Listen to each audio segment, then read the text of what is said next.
Kembali di News Sore pemirsa, pemerintah membentuk tim untuk menghadapi serangan hacker Bjorka yang meretas sejumlah data pemerintah dan toko nasional. Namun demikian, pemerintah memastikan data yang diretas Bjorka tidak membahayakan siber negara.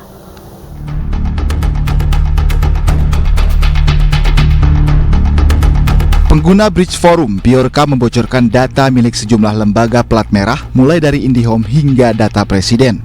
Tak hanya itu, Bjorka juga menyinggung beberapa tokoh di Indonesia. Pemerintah yang mulai resah dengan ulah Bjorka membentuk tim khusus menghadapi serangan hacker Bjorka dan menjaga kepercayaan publik. Tim tersebut melibatkan Polri, BSSN, dan BIN. Tim lintas kementerian lembaga dari BSSN, Kominfo, Polri, dan BIN tentu akan berkoordinasi untuk menelaah secara dalam. Satu. Yang kedua, perlu ada emergency response team. Ya, terkait dengan untuk menjaga data yang tata kelola data yang baik di Indonesia, untuk menjaga juga kepercayaan publik. Ya, itu yang kedua. Jadi akan ada emergency response team dari BSSN, Kominfo, Polri, dan BIN. Kepala Sekretariat Presiden Heru Budi Hartono tak menampik adanya data-data pemerintah yang bocor. Namun Heru memastikan data yang diretas tidak membahayakan siber negara. Kalaupun bisa meratas paling masuk ke window awal, dan window awal itu kan banyak pagernya lah, kira-kira seperti itu. Untuk antisipasi ke depannya Pak, apakah juga ada misalnya penambahan Ya, sedang dirapatin siang dan tadi pagi terkait dengan pengamanan cyber. Terkait maraknya peretasan data milik pemerintah ini, sejumlah pihak mempertanyakan keamanan data pemerintah dan data pribadi mereka. Pemerintah pun didesak untuk segera mengesahkan rancangan undang-undang perlindungan data pribadi. Tim Liputan iNews melaporkan. Tim khusus dibentuk pemerintah untuk atasi kebocoran data, sementara Badan Siber dan Sandi Negara meminta masyarakat tenang. Sebenarnya seberapa vital kebocoran data ini dan imbasnya bagi masyarakat, kami akan membahasnya bersama pakar keamanan siber dari Lembaga Riset Siber Seisrek, Pratama Persada. Selamat sore, apa kabar Mas Pratama? Mas Pratama, mohon maaf, barangkali masih di mute. Oh ya, sorry. Oke. Selamat sore, Selamat sore, Mas Pratama. Akhirnya pemerintah menganggap serius serangan dari Bjorka, kemudian membentuk tim khusus. Dari pandangan Anda, tim khusus ini apakah akan bekerja efektif melindungi keamanan cyber negara?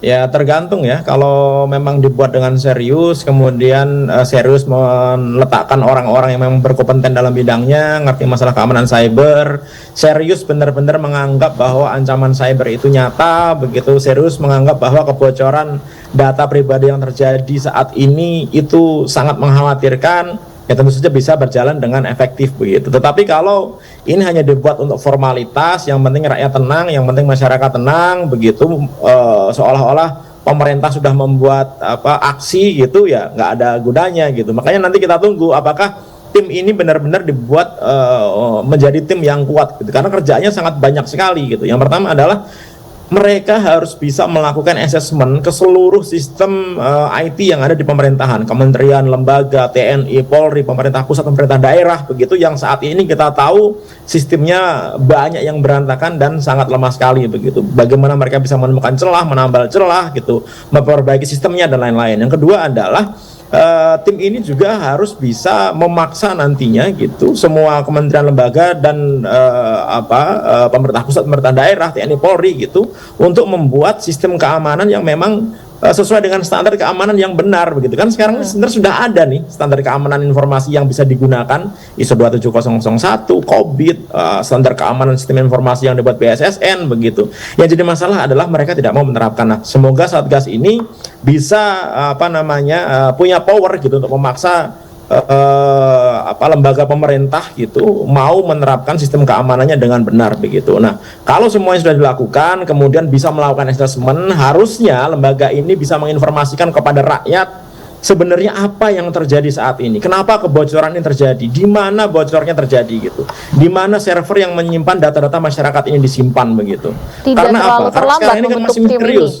Data-data yang bocor itu kan sekarang masih misterius. Siapa yang nyimpen, siapa yang bertanggung jawab, siapa pengendalinya, siapa prosesornya, itu masih misterius gitu. Nah, Rakyat perlu tahu. Kenapa rakyat perlu tahu? Karena yang bocor itu adalah data masyarakat gitu. Oke lah, data-data surat presiden nggak ada yang penting gitu, nggak ada masalah gitu. Tapi data-data pribadi masyarakat jangan dianggap remeh. Banyak masyarakat yang sudah menjadi korban penipuan. Banyak masyarakat yang sudah rekeningnya diambil alih oleh orang, habis semua isi saldonya gitu. Banyak yang menjadi korban tiba-tiba punya pinjol gitu, pinjaman dipinjol yang dia nggak pernah meminjam gitu. Tiba-tiba dia datang debt collector. Banyak kejadian yang membuat masyarakat ini rugi gitu, yang saat ini tidak tanggung jawabnya. Siapa yang bertanggung jawab juga tidak ada begitu. Oleh karena itu masyarakat juga berhak tahu kebocoran-kebocoran yang sekarang terjadi ini sebenarnya di mana sumbernya gitu. Nah, kalau sudah ketahuan sumbernya baru nanti dikejar siapa sebenarnya aktor intelektual yang melakukan pencurian data ini gitu. Karena kalau sumbernya saja kita tidak tahu, misalkan di mana sih penyimpanan server registrasi card gitu. Itu aja kalau nggak tahu ya kita nggak bisa melakukan audit keamanan informasi. Di mana sih data pemilih itu disimpan gitu. Kalau nggak tahu ya nggak bisa kita melakukan audit gitu. Nah, Satgas ini harusnya bisa mengungkap ini semua. Yang selama ini dilakukan oleh pemerintah ketika terjadi insiden kebocoran data, biasanya Badan Siber dan Sandi Negara, Kominfo, kemudian Polri, lembaga terkait melakukan digital forensik, investigasi, tapi hasilnya tidak pernah disampaikan kepada masyarakat, kepada rakyat gitu. Oke, mengejar aktor intelektual tentunya adalah satu hal, Mas Pratama. Tapi di sisi lain, kemudian perlindungan masyarakatnya sendiri, seperti yang Anda katakan tadi, banyak yang sudah menjadi korban karena datanya bocor, menjadi korban penipuan dan sebagainya. Apakah ada yang bisa dilakukan tim sus untuk kembali melindungi data masyarakat yang sudah terlanjur bocor ini? Kalau untuk melindungi nggak mungkin bisa, Mbak, karena datanya sudah terlanjur bocor gitu, sehingga nggak bisa tuh kita bilang kepada si hackernya, tolong dong data saya jangan disebarluaskan, jangan diperjualbelikan gitu, nggak bisa gitu. Siapa yang mau beli data itu punya duit bayar bisa dapat data itu gitu. Nah, tugas dari Satgas ini sebenarnya adalah melakukan perlindungan terhadap sistem keamanan yang ada di pemerintahan kita gitu, supaya tidak lebih dalam lagi menjadi sasaran para hacker ini gitu. Dan kalau ternyata nanti mereka sudah bisa melakukan itu gitu, kalau mau melakukan penyerangan balik silahkan gitu. Tetapi kalau kita berbicara masalah bagaimana nanti nasib masyarakat kita gitu, yang data sudah bocor, nah di situ ada nanti undang-undang pelindungan data pribadi gitu yang akan memberikan sanksi yang cukup berat kalau misalkan ada orang, entitas, korporasi yang memanfaatkan data masyarakat ini tanpa izin pemilik datanya. Nah, karena itu undang-undang ini nanti harus disahkan dan harus diperkuat, harus menjadi undang-undang yang kuat gitu, membuat lembaga otoritas pelindungan data pribadi yang kuat, sehingga ketika masyarakat dirugikan mereka bisa nuntut kayak di Eropa itu kalau misalnya ada satu orang yang dirugikan data pribadinya bisa nuntut sampai 20 juta euro karena mereka punya General Data Protection Regulation gitu. Oke, baik, terima kasih Mas Pratama atas waktunya sudah bergabung bersama kami di iNews Sore. Selamat sore. Pemirsa, iNews Sore masih akan kembali dengan sejumlah informasi menarik lainnya, di antaranya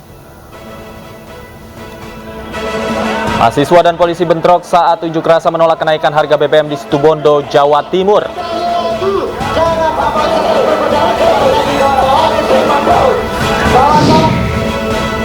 Polisi terus menyelidiki kasus tewasnya seorang ASN yang diduga merupakan saksi kunci kasus korupsi di Semarang, Jawa Tengah.